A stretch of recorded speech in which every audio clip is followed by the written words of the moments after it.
What is going on, everybody? Welcome in to the North End Podcast, Episode 1.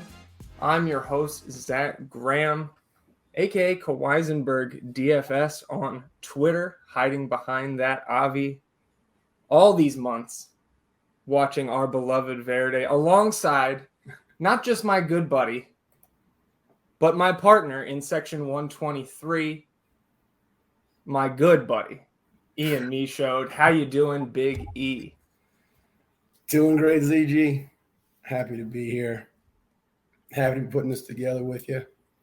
Happy to be a 1-2-3 section fan, and just looking forward to it. Yeah, man. I mean, we if you can't tell by the title of the podcast, us mentioning Section 123 here in our first go round on the podcast. We are season ticket holders at Q2 Stadium for all of our favorite team, Austin FC. Gotten to know some people in our section over the first year and a half of this team existing, Austin's first professional team, and me being born and raised in Austin, never really left. And then Ian, we met in college, right? Playing down in South Austin at St. Edward's on the basketball team. And then, you moved kind of back and forth almost all around the country with some of your escapades over the last decade. But we've always stayed good friends. When you moved back to Austin, we decided we were going to go in on these tickets together. And, we've had, I would say, minimal participation in the Austin FC zeitgeist, right? Your Twitter conversations, Twitter spaces, Los Verdes Slack. I believe both of us, I know certainly I am a member of Los Verdes. I believe you're also a paying member. And we have a couple buddies in our little phone group chat that we've had going for a little over a year now that are Los Verdes members as well. So even though we're in the North End, we do see a lot of what goes on in said zeitgeist, and we're excited to kind of throw our hat into the ring, so to speak. Anything I kind of missed there in that long-winded explanation of what we're trying to do here, E? Yep. I would like to go on record for best friend. I won't just say good friend. That's fair. And how dare I leave that out? Good buddy really doesn't even begin to describe it. But we'll leave sappy emotional conversations about our long winding friendship for maybe a live stream down the road or something like that. If we have a couple 2-3 at a game or during an away game, and we can get into some other nonsense. But the point of this pod going forward is just to again discuss whether it was last week's match, off-season news, transfer rumors. I think our intention is that this can be a year-round podcast, and maybe even when there's not so much Austin FC to talk about, we dive into some other nonsense. But obviously being here in the meat of the regular season here, August 16th, 2022, we're coming off one of the, I think, most fun experiences at the end of the match. I don't know if we would have said that for the first 60 minutes of the game. Not so fun. Yeah, but I guess let's go ahead and get into it. 4-3 comeback win for our team at Q2 Stadium on Saturday night. Lowly SKC, which I guess we can go ahead and just get into what we were talking about before the match on Saturday. I kind of brought up that I thought there was maybe a little bit of the essence of a trap game, right? Even though I had supreme confidence, I think I predicted 4-1, and I think you called 5-1. Yes. Yes. I ended up getting the Austin FC number right, but we've been leaking goals, man. And it really doesn't matter if it's on the road or at home. Giving up 10 goals in our last 3 matches at home, also scored 10. So, man, if you want to see some action, a lot of people who haven't been to an MLS match before or just a soccer match live in general, a lot of I would say the naysayers say, there's no scoring. Not the case at Q2. So 4-3, going through the goals here. First goal, free kick just outside the 18 in the south end down there by the supporters. Obviously, that's where Brad Stuver patrols the majority of the first halves. I believe that's. I don't know if there's, to be honest, man. Like a rotation on that? Is that? I don't know if there's a coin toss or not in soccer.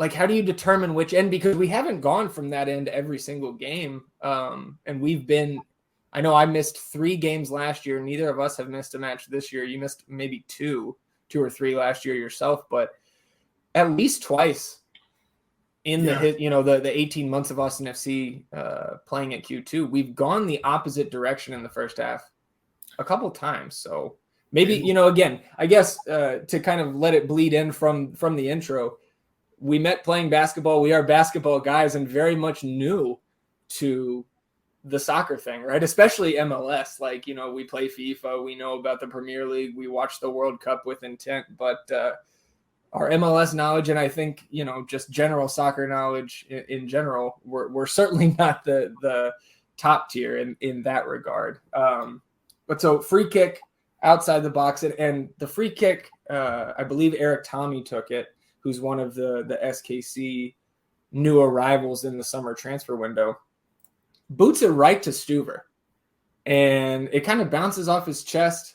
And then one of their cornerbacks comes in. There was 2 or 3 SKC players waiting there for the rebound. Everybody kind of caught flat-footed. So after that first goal goes in, we went down right to New York Red Bulls. Took the lead on San Jose, but then went down 2-1. So, like, we've had these early goals conceded recently at Q2. So when that first goal goes in, I know I have some thoughts. I've been talking a lot. I think that's going to be a theme on this podcast. But what were your feelings just sitting down? It was first 10, 15 minutes there for that first goal. For me, it was just, here we go again. And why does this keep happening so early to us? Mm-hmm. Like you said, someone scores early at Q2. I don't know if over the last couple of games it's been more skewed to the opponent, but I thought you brought up San Jose there, going down 2-1 early. And I don't know if it's a playing down to the competition thing. And you did bring up, and I was going to bring that up for you, give you a tally on the invisible point board for picking up SKC in a potential trap game. Mm-hmm. But, man, it's like almost like the first half is a trap for us. The first 15 minutes of a game is we just dig these holes for ourselves. And fortunately, we've been able to come back. It's not a great thing to embody, I feel like, as a team. It's great to be the Cardiac kids coming back, getting some wins. It's always exciting, especially at the Q. But I on that first goal with Stuver there, I can't tell if his vision was a little obscured when that ball comes to him, because I think there was some pretty good pace on it. Now, I would expect him to make that save, personally. Obviously, I've seen him do that plenty of times. But I can't tell if it was one of those things where, like, lost sight of it for a split second and caught him off guard. But, the inexcusable thing was that like you said, they had 3 guys responding to that, and we had nobody responding to anything, which maybe they were assuming the same thing that I just assumed. Well, Brad saves that. But their back is turned, so I don't know how you could possibly assume that.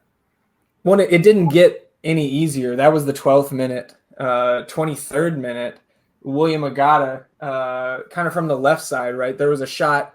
I don't remember who had the initial shot, but Stuver it was a nice save.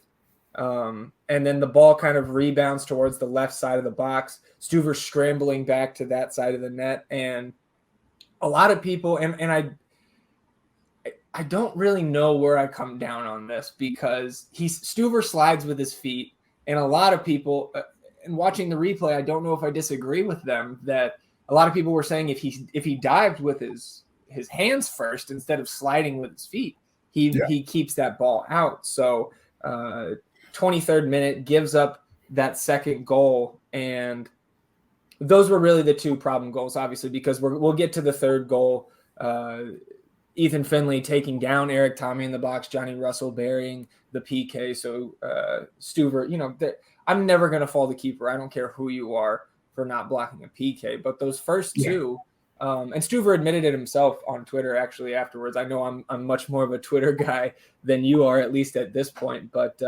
he said he made the mess and he was thankful and proud of his guys for cleaning it up. And to his credit, he cleaned it up after that. Right, like he made some big saves in the second half, and kept the score line for SKC at 3. But do you have any worry about Brad Stuver? Because I sure don't. I've heard other people, questioning. You and I were listening to the We Are Austin TV Twitter space after the game on Saturday, and shout out to those guys because those guys bust their ass, and do good work in kind of bringing this community together. We heard some people saying, like they're questioning Stuver or they want some other competition brought in for him next year. And I know where I stand on that, but what are your thoughts if you have any? No. I don't know how much more to elaborate outside of the fact that he is as much a Austin FC staple as Fagundes. Sure. As Druisi is becoming. No, I don't see how there could be any type of discussion for that. I don't know enough about the rest of the goalkeepers in the league in terms of, how they match up advanced statistics wise with Stuver, but I don't see how we could be considering that. That would be a no for me. Yeah. I mean, and just like, ultimately, I think anything we hear on a Saturday night, whether it's us walking out of the stadium, you're listening to a Twitter space, post game, you're watching reaction videos, right, from fans or their tweets that night.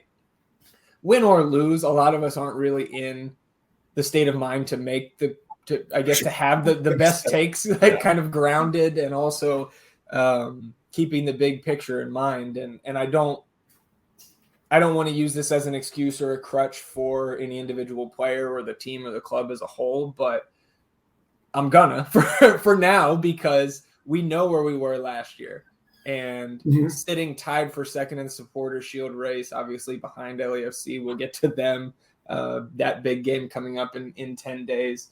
We got to keep things in perspective. And for Stuver, we're sitting. I just stated where we are in the standings.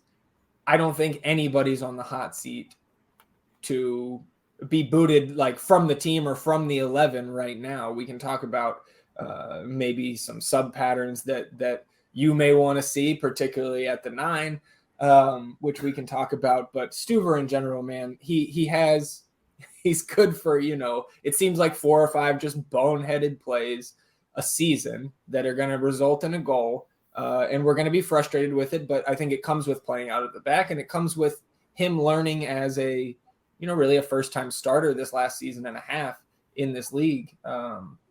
Still kind of getting his feet under him, even in the, he's not a young buck anymore, but in terms of total appearances in the league, he certainly is. Now, is he, what's his background? He played college ball somewhere. I'm trying to figure out, because how apt should a keeper be at making these passes in the back under pressure, delivering the ball when the lights are on. And that is my only qualm with Stuver. Sure. But to me, this just echoes, knee-jerk reactions of calling for Wolf's head last year. Yeah. It's like, that's a good comparison. It's like there's no rational argument for it. In Wolf's case last year, he had coached 12 games for us, and it was like, fire him. Yeah. We got to get something going. Yeah. And again, about the perspective thing, right? Like, you look at last year, look at who Stuver was playing with. Absolutely. Right? Absolutely. And look who Wolf was working with. Yeah.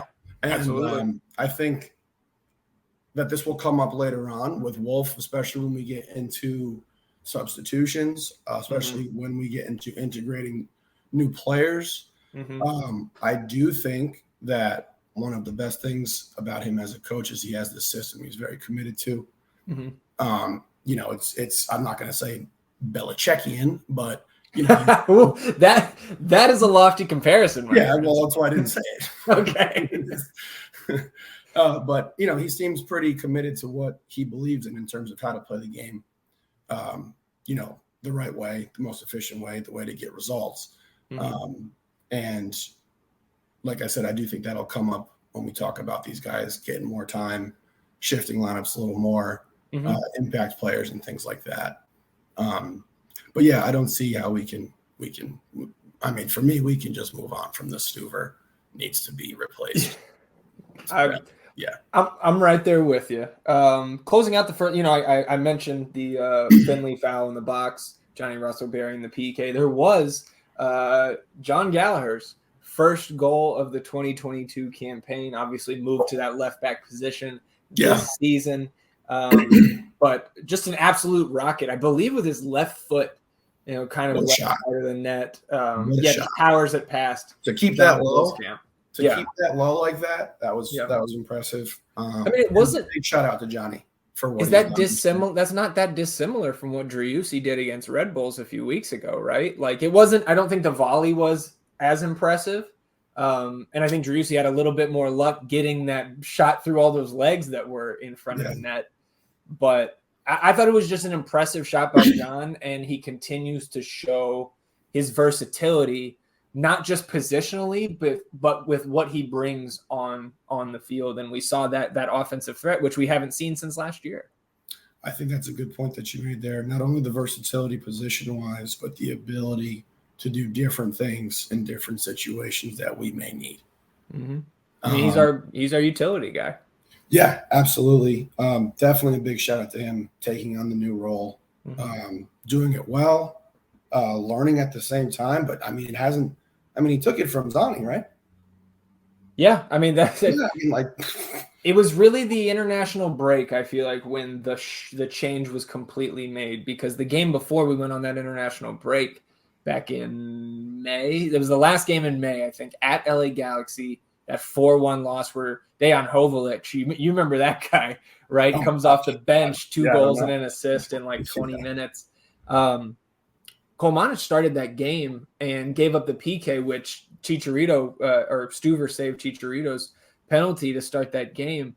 Yes. I think it was Kevin Cabral that was just giving Kolmanic fits on that left side to start that one. But it was once we came back from that break that I don't think we saw Kolmanic start more than one game between then and now. But what we are seeing, I guess if we can get into the second half, what we are seeing is that with Hector Jimenez out, obviously Charlie Asensio still on loan to Charleston.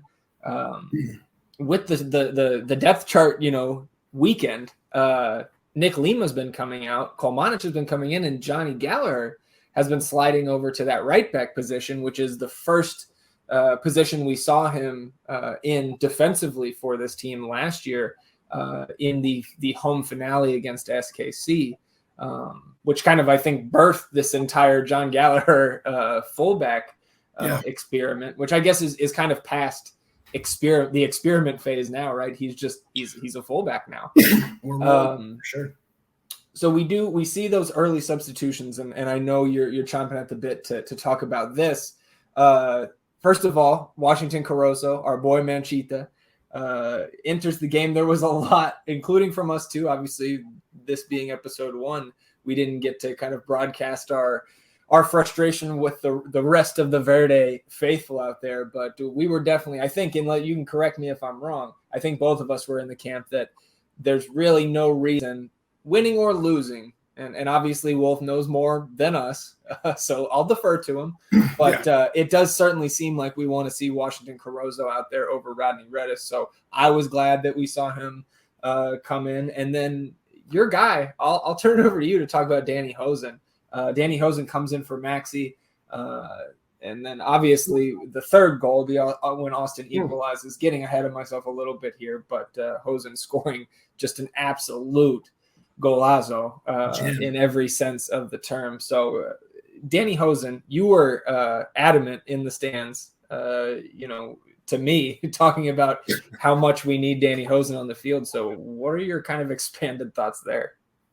My first one I would say is I probably have to temper expectation, because it was probably the same school of thought, where it's a knee-jerk kind of reaction in the moment, hot, heated, we're trying to score. With that being said,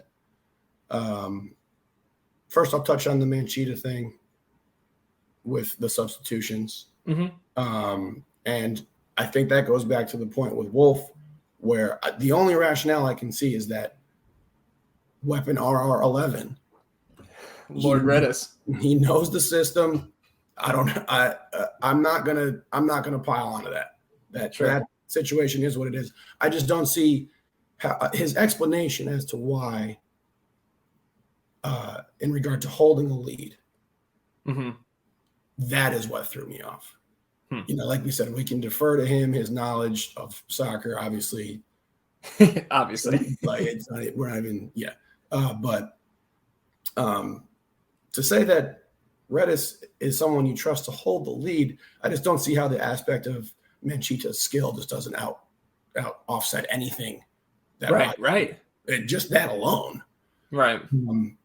So there's that. And then with Hosen, I watched a little more tape, some highlight stuff as well with Maxey. And I do think that his on-ball pressure is integral to what we do. I think it is cumulative. I think they start to feel it a little bit, but I also know that he feels it. And my argument is 60-30. Sure. Somewhere in that range. And the difference for me between Hosen and even Maxey and GT on the other side. Sure. And Hosen is trying to score. He's looking for buckets, and he's shifty. He has a pretty creative kind of side to him where he brings an element with GT, you get that great hold-up game. You get the big body up front. You'll have to excuse me. I lost my voice screaming in the second half of the Austin FC. But yeah, I love Danny Hosen. I love what he brings to the team. Obviously, that goal, I think he's one of the very few guys on our team who can pull something like that off. And I just think that that's something that we need to. And in a situation where I say that, that Manchita brings an element of that speed that just trumps anything that the other guys bring to the field in terms of Redis, or other sub we would have there at that point. But I just think Hosen has something that we kind of lack. And I appreciate that about him, his aggression, his craftiness with the ball. So yeah, I'm a Hosen man, and no shade to Maxey. None. Yeah, for sure. Yeah. I think we've both come kind of pulling towards the middle on our two takes, because when you first said that the other night, I think it was the first half, maybe Maxey had a chance in the box, put it wide, I think, if I recall. And both of us kind of, win at it how we do. You saying you wanted Hosen out there, and I'm screaming at you about Maxey's defensive work rate. And I think we're kind of in this happy medium here where I very much agree that Danny Hosen, like, he's only got 3 goals this year, but the minutes just aren't there. Like, his goals per 90 has to be the highest on the team. Yeah, it's got to be great. Outside of maybe I can't think of anybody who's just scored one in like some, 10 minute. Yeah. If Redis had one, then maybe, I mean, we've said it before privately. There's only 2 guys on the team that have Champions League goals. One is obviously about to be the MVP of the MLS, and the other is Danny Hosen. Yeah, that's right. So I'm certainly not comparing him to that. He's not that quality of a player anymore. But this guy has experience, and he does have that raw talent. Yes, and just a feel for defenses. There's one Danny Hosen play that sticks out in my mind from this season, and it's not actually any of the goals. As much as that one will stick out going forward, the goal from Saturday. in the DC United comeback. And he scored that game too. I believe he scored the first of the 3 goals. Mhm.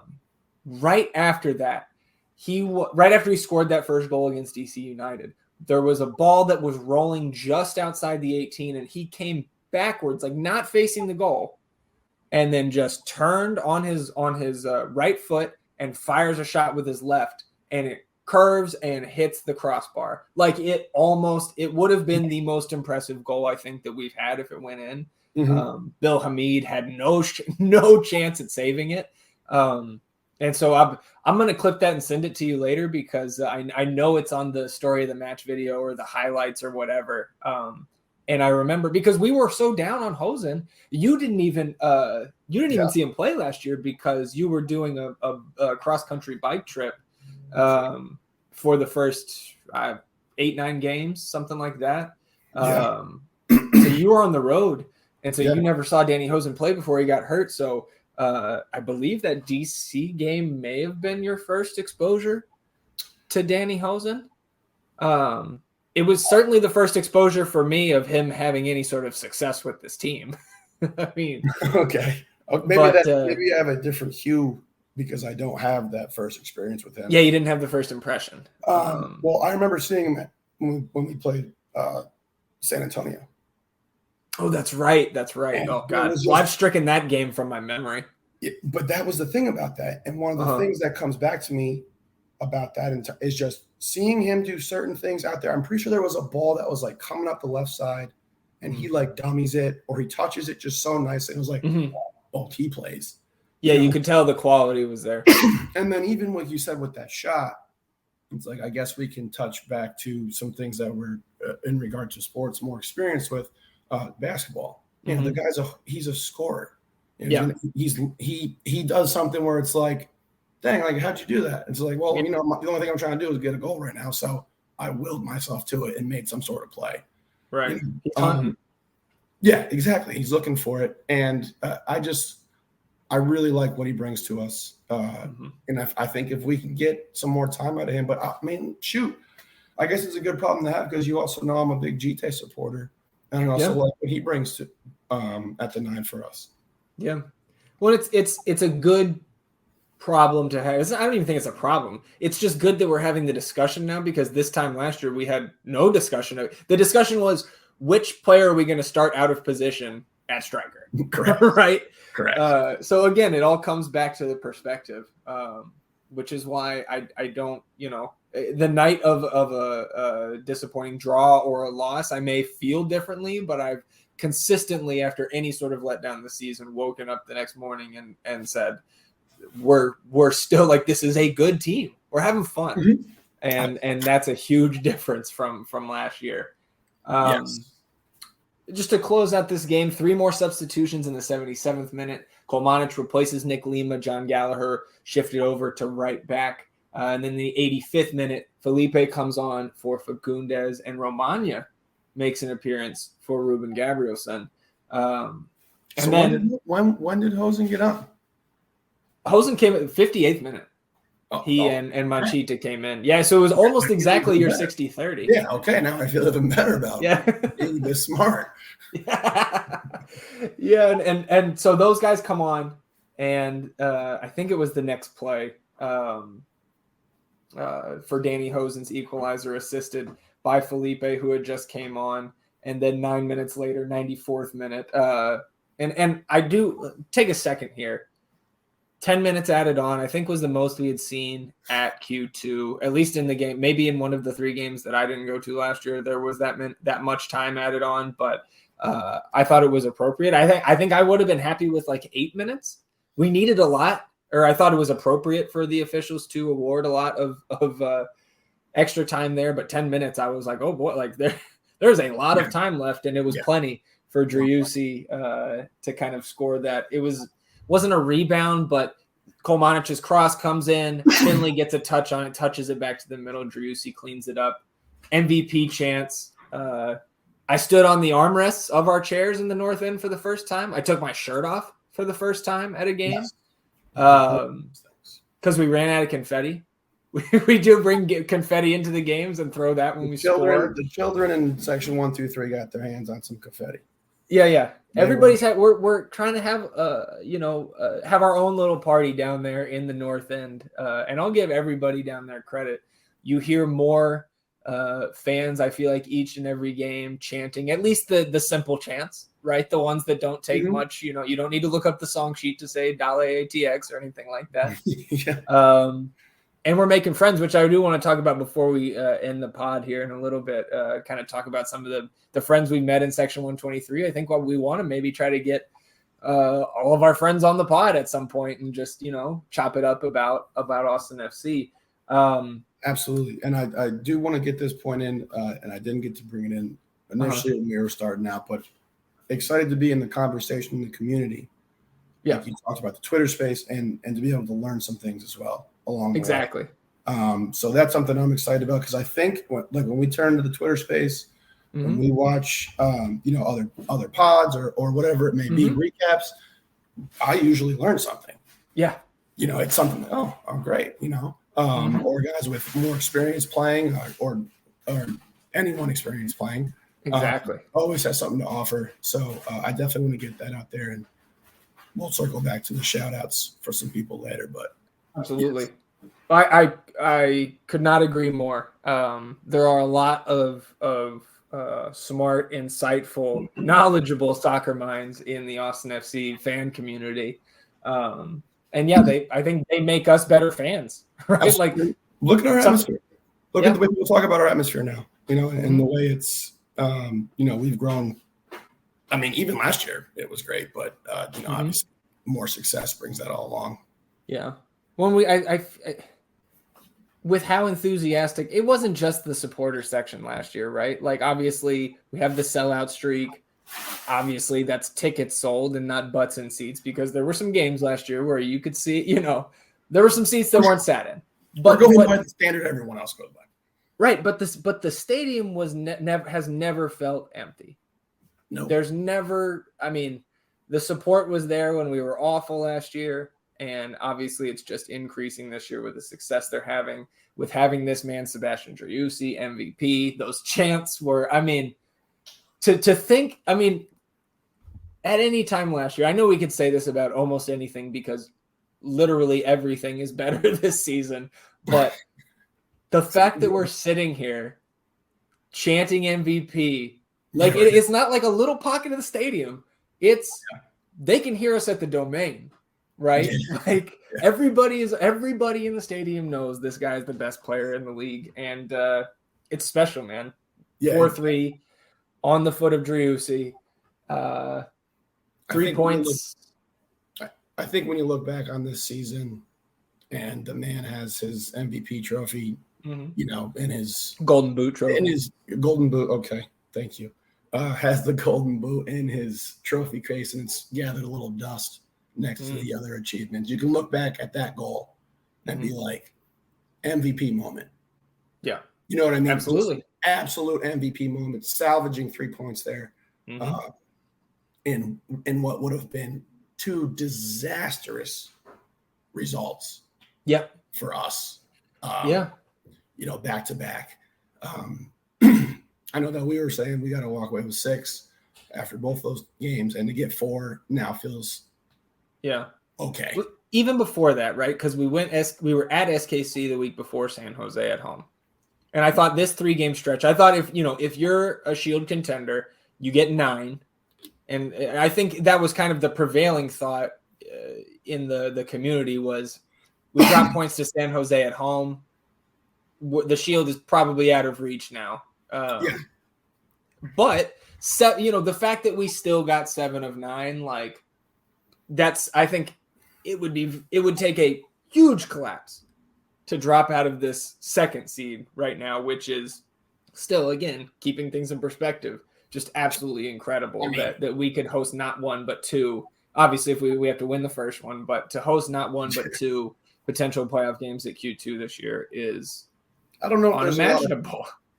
I don't know if there's a lot of crossover between Austin FC fans and the Las Vegas Golden Knights, but what we are doing is truly different right now. So yeah, we got three, an absolutely stellar moment there. Q was rocking as always, and Seba MVP for sure. Did you see the last thing on this game? Did you see the story of the match video that the media team put out today? I did. I thought it was the best one they've done. And again, maybe it's because we just lived it. I didn't. Oh, so you didn't see it? No, I thought you were talking about the other video. Oh, okay. I got you. No. So like and there was I want to get this guy's name right because I was just giving him a little guff on Twitter earlier. Matthew Perez at Chu Pez 87 on Twitter yesterday. He says, unpopular opinion, but story of the match videos haven't been hitting like they used to. I like the more behind the scenes footage, not just the goal clips. I'll send you the video they dropped today.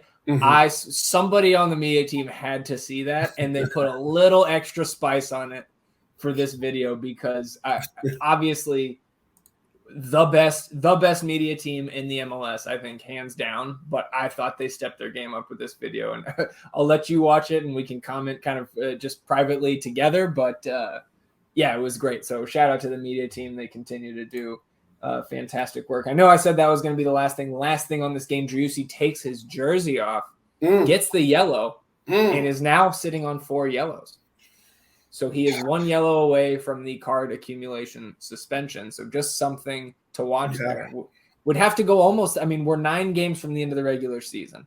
You need 5 consecutive without getting booked to have one of those cards removed from your count. So we may be seeing a Driussi suspension sooner rather than later, and I just hope that he doesn't pick up a card this weekend because not having him for LAFC, I think those boys would come in and we would have some trouble. But just to put that out there, that would suck for everything involved. I agree. The hype of the game, every single part of that would just suck. And yeah, you know what? I'll allow it. I mean, think about this. You remember I think it was the San Jose game where he picked up a card they carded him for simulation in the box. I was going to say that. I was going to ask you that, and then I got confused. I was like, well, he couldn't have got one. I thought it was the same game, but I was going to say, who gave him a card for flopping simulation? Yeah. I think it was the San Jose game. It was either that or Red Bulls. Yeah, the official gave him that, said he, simulation in the box. And do you know what ref it was, the name? Oh, no. No. I really only know. We know Guido Gonzalez, right? His name. Yeah, we know his name. Ted Uncle. To be honest, man, I thought, and we can finally move on from the SKC game here. I actually thought the officiating in this SKC game, I think I said it even before we led, that I was a fan of what the official did, kind of the full 90. I thought he let him play. He was consistent, not falling for either team. Really flopping. There was even a couple times where he blew the whistle, and I thought he was awarding Kansas City a free kick, and I thought they flopped, and he actually called it on them and went the other way. So not a lot of times, win or lose, that I personally praise these MLS refs, but I actually thought it was a good job by him on Saturday. I will sign off on that. Okay, so then we get home, right? And we don't have to touch on this because I don't think either of us, I think it's kind of been played out, whether it's in the Los Verdes Slack or on Twitter or Reddit, where there was a contentious thread with this video. But one of the capos, who will remain nameless, right, throwing water on somebody who was in one of the first couple rows, filming something on their phone.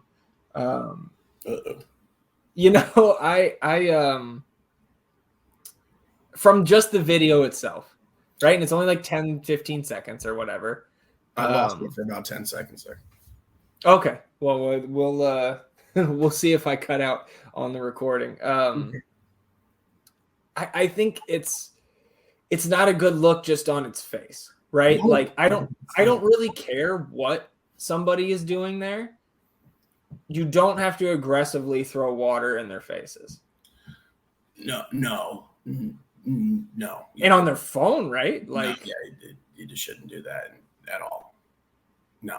And if there's not a posted rule, you can't and I think the rhetoric around this, and even the rhetoric I'm trying to kind of dumb down here, like you can't just attack somebody verbally, physically, whatever, for having their phone out. We're adults. Unless there is a posted rule from the club. Yeah. What's the rule is you can't film capos, and if you do, you get 12 ounces of water. So here's the just look at the person who was recording had to have been on fire the way she was reacting. I think that'd be the only way. So like the logic, I guess, or the explanation of what they're trying to do is they're saying it's part of, I guess, the environment, right? If you're in the first few rows, that's what's on camera the most. They want people engaged, cheering, chanting, and I get that. And I even as somebody who sits in the north end, and shout out Brian, because Brian is the example, I think, of north end fandom, and I won't leave out Mike either. So we understand that even in the north end, but I just thought it was a bad look to defend it. I thought it could have been diffused easily afterwards, after the video was posted, by people just saying, "Hey, it shouldn't have happened. We'll correct it going forward," instead of just defending it. Oh, they doubled down on it. A lot of people did. Affiliated with Verdes? People in the Slack, and there's people in the Slack that are kind of sitting more on our side of the fence here. No, that's the internet. This thing works. Yeah. But I just thought it was just kind of an interesting flare up after that game, and hopefully that just cooler heads can prevail in the future. We don't need to be targeting people with water. And I'm very much also in the camp of, if you are really in the supporter section, I don't care where you are, the first focus should be participating on that end. But I'm not going to sit there and say you can't use your phone to do anything. I don't think anyone can really say that. It's and I'm kind of both sidesing it, and I think that's okay. I think that's okay as well.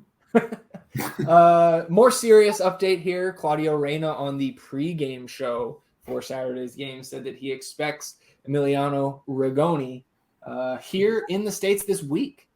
So obviously, you love to hear it. You love to hear it. I mean, we've been waiting for what feels like an eternity. I think it's really only been like 2.5 weeks since they actually signed him, but we had a couple weeks before the actual signing, right, where we knew he was coming. So I think it's doubtful, and that even may be too optimistic, to see him against Minnesota on Saturday, especially on the road, right? But do you think, with a full week of training, that we see him starting, or at least in the squad, right on the bench against LAFC? Oh man, I'd love if Wolf started him versus LAFC. I know, right? Oh my gosh, I just thought about that because I really didn't think it would be too much of a possibility. Shoot, man. If you want to potentially try to avoid that lackluster start, you get him out there right away, set the tone for the game. That would be, I would be thrilled to see that. I don't think that's going to happen. Yeah. And back to that same point with Wolf and his style and his commitment to, the way we play, our structure, the bones of how we operate. To see him come on and sub in that game again, I just don't know. I think we've seen such hesitancy to get these guys in. I don't know if we've ever had a guy come in the last 2 years where it's like, after like the third week, we're like, hey, did he get here? Yeah. What's going on? Yeah. So I would be pretty surprised to see him. I'll say happily surprised. Sure. Most definitely. I am so excited to see him work with Seba. Yeah. I'm right? I'm just so excited to see that connection again and see what, get a window into what it looks like to be that good with somebody, else at what you do. So I'm very excited to see that. If I had to put a number on it, I'd say probably like 30% we see him. Okay. LAFC.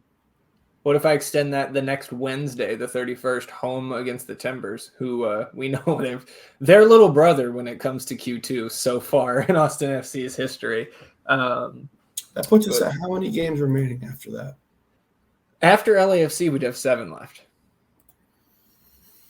So if you didn't see him for the Timbers there, he'd only have 6 regular season games to get in. Well, keep in mind, I think they were in season down in Sao Paulo, in Brazil. So obviously he hasn't been playing. Like I think when they kind of early July, he was still active on the bench, but they weren't playing him because I think the deal was kind of already in place here. But I would be shocked. I'd be shocked if he wasn't fit. I mean, he's fit. There's no way he's not fit. I think we see him off the bench against LAFC. And I think we for sure see him against Portland, no matter what. Starting bench, whatever. If he's not that, I think he's injured if we don't see him by then. Because again, this is just the talent. I think for him is just should win out right away. I don't totally agree. I totally agree. When you I was just going to say another rumor. It's just kind of wild to see this in the middle of the season, especially now that the window's been closed for almost 2 weeks.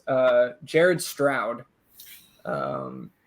supposedly, this is still technically a rumor, as all things are until the trade actually happens. But Manuel Veth, and I apologize to Manuel if I mispronounced that name at all, but he works for Transfer Market, reporting that Jared Stroud will be traded this offseason to the expansion side, St. Louis City SC. Stroud sitting right now in one of those supplemental roster spots 21 through 24. So not going to be a senior spot that opens up there, but a roster spot nonetheless. And so what was your first thought when you heard first the rumor and then kind of the confirmation that it's going to happen? Now it's a trade that happens in the future. Yeah. So I guess the rumor is that the two sides have agreed that he's going to become a member of that franchise once they, open up operations, which I don't know how long that is after MLS Cup, but they're this offseason, St. Louis City SC joining the MLS as the 29th team. And I believe the 29th team, and I think we're getting 30 sometime soon in the future. My initial thought before I knew that it was a trade that would happen in the future would be, I don't know if we have bodies to give up like that. Right. Sure. That would be where I was at first. I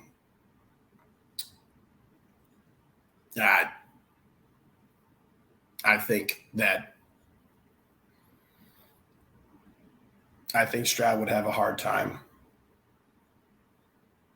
playing for us next year. He has a hard time playing for us this year. Yeah, for sure. Yeah, for sure. I don't see how he could really bring anything to the table for us that's going to put us over any sort of, eclipse us into getting into some sort of different tier or realm. Right. So I do want to say, man, we've had him, and he battled through some days with us for sure. So I would miss the guy, but another opportunity for him, out there to get started. I don't think that pushes the lever for me either way. Yeah, I think we're kind of in lockstep here. I think it's good for both sides, right? And maybe the outcome is different for Jared Stroud at Austin FC if the next pro team was active this season, right? And he's getting minutes, and we keep him in the system because he's crushing the next pro games. But because we don't have that, he's just been the majority of our games this season, not even on the bench. So the fact that, I think we know firsthand that he can be a very solid rotational piece for an expansion side. I think it's the fit is kind of perfect all around, and Austin FC getting whatever allocation money that they can for him. I think it's just kind of good news all around. So we'll be cheering for him. Just like McKenzie, right? Yeah, I hope he gets another good opportunity. Keeps developing, keeps playing. Except when he plays against Austin FC. We talked about it a little bit already, but on the road at Minnesota United this Saturday. A little bit of history with this team. A lot of those Western Conference teams we played 3 times this year. So first time we saw Minnesota United was up there, up north, Austin, the 1-0 road win in the third game ever, which in season number 1, after that game, that was the only stretch of the season where Austin was over 500, more wins than losses. Started 2-1, believe it or not, last year. That 1-0 win on the back of Jared Stroud's assist to Diego Fagundes. St. Louis City SC fans, you put Jared Stroud on that right side, he's going to play some service, usually on the ground, kind of that long ball cross. Created a couple goals for us last season.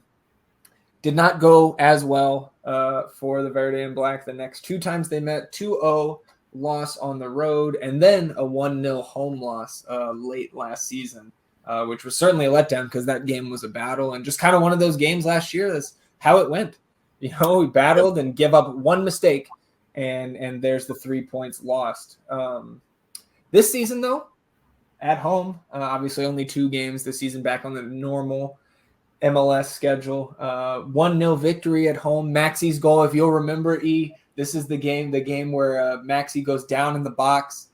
Kind of the Minnesota players wave at him to get up. Ball goes out to the right side. Maxi sees that he's going to have an opportunity to get some service from the right side, stands up, gets the pass right away, and knocks it past Dane St. Clair, who was the All-Star Game MVP last week and going to the World Cup with Canada. So that 1-0 win on the back of Maxi Arruti. A goalie in the All-Star Game MVP? Yeah, well, so he was the home. Dane St. Clair, Minnesota hosted the All-Star Game. So I think, and he did perform well. Probably the best out of the 3 keepers was him, Andre Blake, and Sean Johnson. So yeah, Dane St. Clair, certainly a tough task for our forwards this weekend. He's been playing great. Minnesota, hot. You know that I'm the guy that's more in the weeds with the other MLS teams. Of the 2 of us, they have 1 loss in their last 9 league matches, and in that stretch also beat Everton 4-0 in a friendly. So Minnesota, Minnesota been playing really well. They slipped up game before last against Colorado. I believe that game was on the road, so we know playing actually. Yeah, that was on the road. Yeah, playing in that elevation up there, Colorado, much better home side than away this year. And they've been scoring. I mean, they gave up 4 against Colorado on the road, but they scored 3. The game before that was 4-4 against Portland, stealing 3 points at Nashville on Sunday, 2-1. I mean, do you think with this team being led by Emmanuel Reynoso, obviously Dane St. Clair in goal, Michael Boxall, who is not my favorite guy. You probably won't remember the name, but if you remember in that Minnesota game, there was a defender who slammed Julio Cascante to the ground, kind of body slammed him on the other end. Michael Boxall also kept the second goal in that game from crossing the goal line right in front of us there in section 123. So, I wouldn't mind if, I saw him on the ground a couple times in this game. Any lineup changes? What's that? I mean, he'll hear us if he's got pretty good hearing. Yeah, well, next time he comes back to the queue, they all hear us in section 123, believe it or not. Any lineup changes that you think happen in this game or should happen? for this game against Minnesota United, and then your score prediction. Oh. So are you? If I have an expectation for a lineup change and what I would like to see. Sure.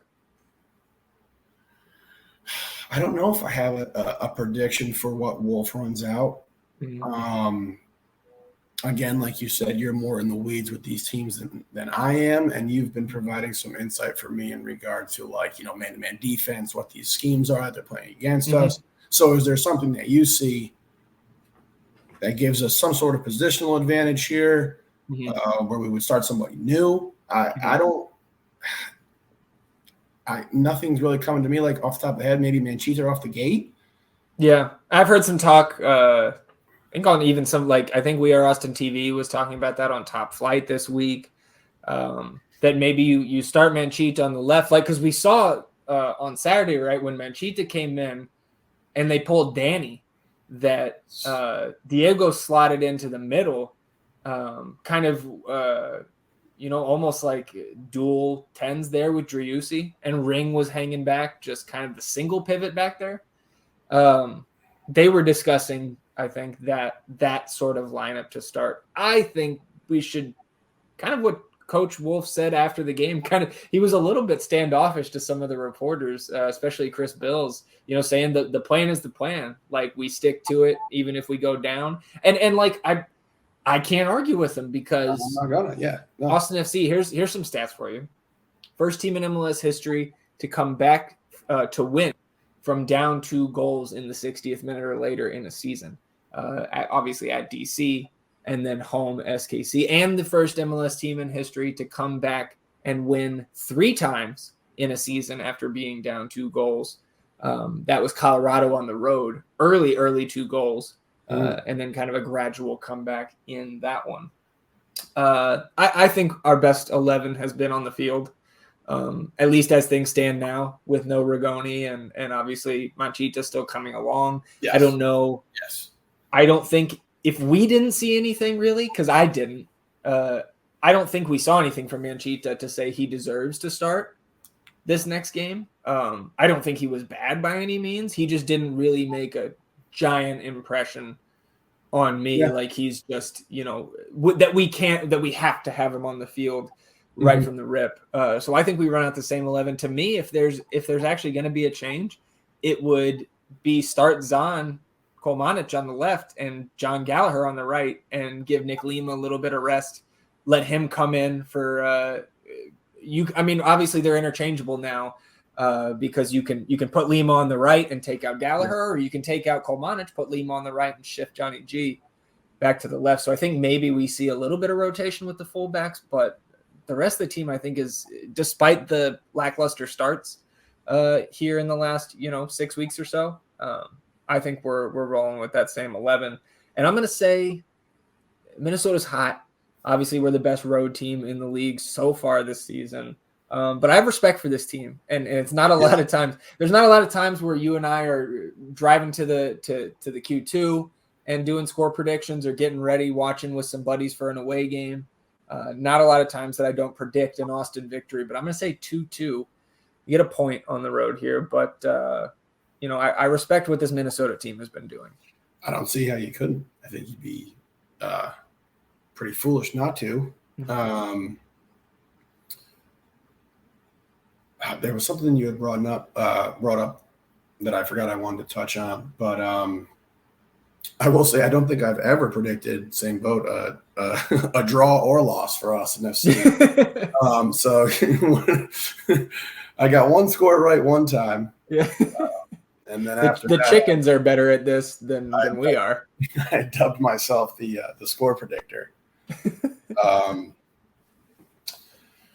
And I'm not going to break that streak here today. All right, not on the first show, not on the first episode of the North End here. I'll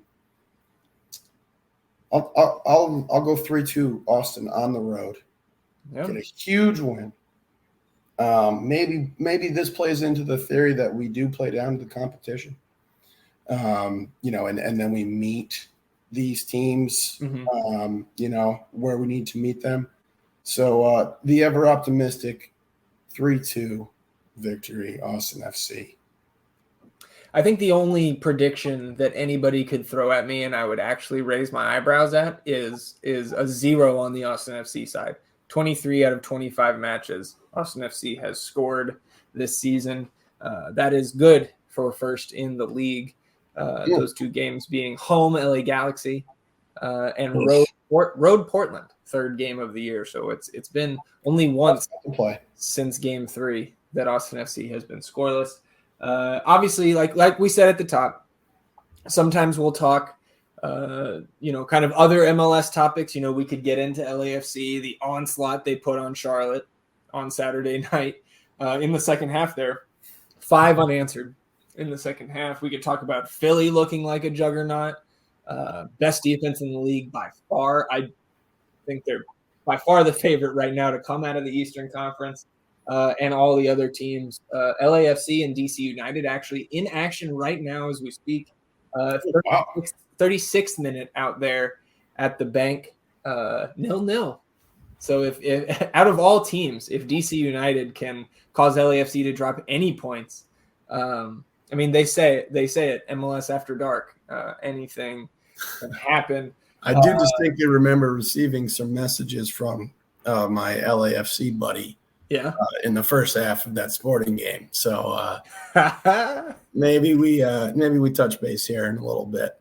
I would say don't do what he did, right? Talk before the game's over. Yeah, I might wait until we'll just wait till maybe there's a result here, and then we can really. I'm a Danny Hosen kind of guy. I got to get a shot. I got to get one in. We'll see how it goes.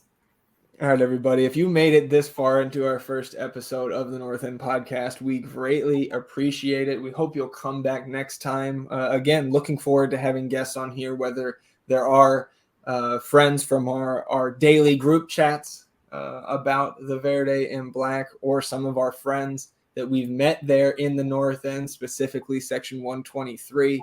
We look forward to that. We look forward to continuing this fun little project, kind of throwing our hat in the ring, so to speak, in the Austin FC fan community.